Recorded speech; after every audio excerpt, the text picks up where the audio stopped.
Тараз ежелгі қала, үлкен руханият орталығы. Ірі сауда-саттық орны болған.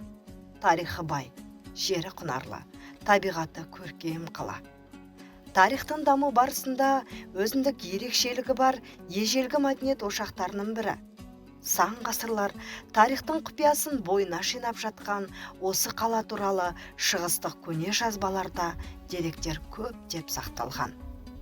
Оларда қаланың атауы Тараз, Талас, Далос, Янга деп аталғаны жөнінде мәліметтер кездеседі.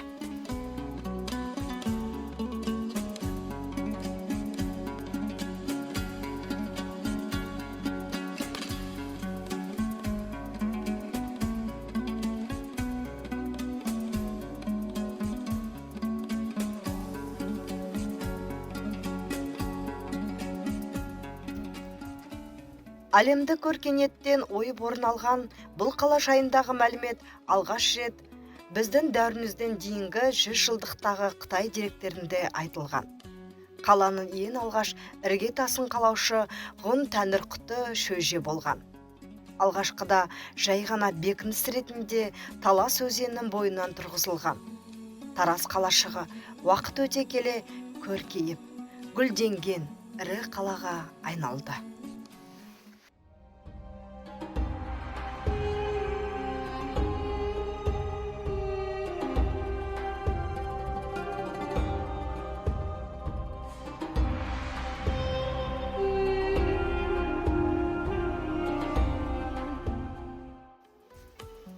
Біздің заманымызға дейінгі 36 жылы Тараз қаласы қиратынады. Алайда Тараз қаласы мүлдем жойылып кетпейді.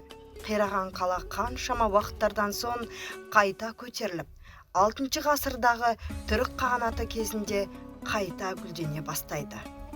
Бірақ бұл кезде қаланың атауы өзгеріп, Талас қаласынан Тараз қаласына айналған болатын.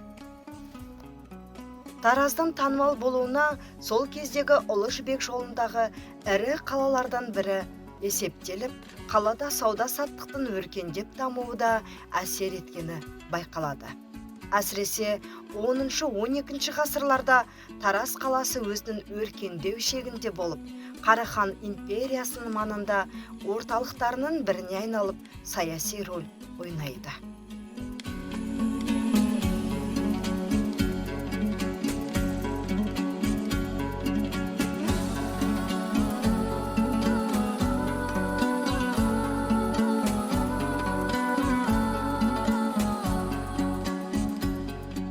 Қаланың тамаша архитектуралық үйлесімдіктері, сарайлары, мешіттері, ұлық мавзолейлері, медреселері, ұстаханалары, шеберханалары кімді болмасын таң қалдырмай қоймайды.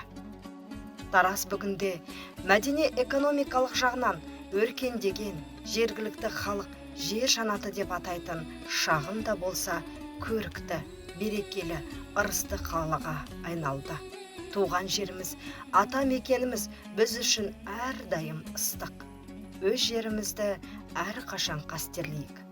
Сүйейік, болашағына үлес қосайық.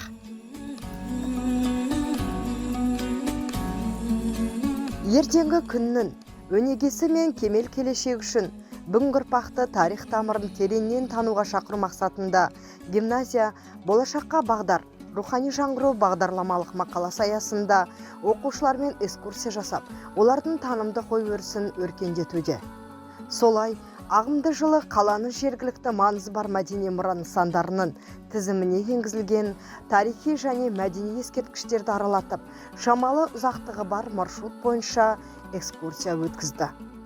Туған жерінің табиғатын, тарихын білу жас жеткіншектер үшін аса маңызды. Сүйіспеншілік пайда болады. Сол себепті гимназияда қаланы аралату жұмыстары тұрақты түрде жүргізіліп отырады.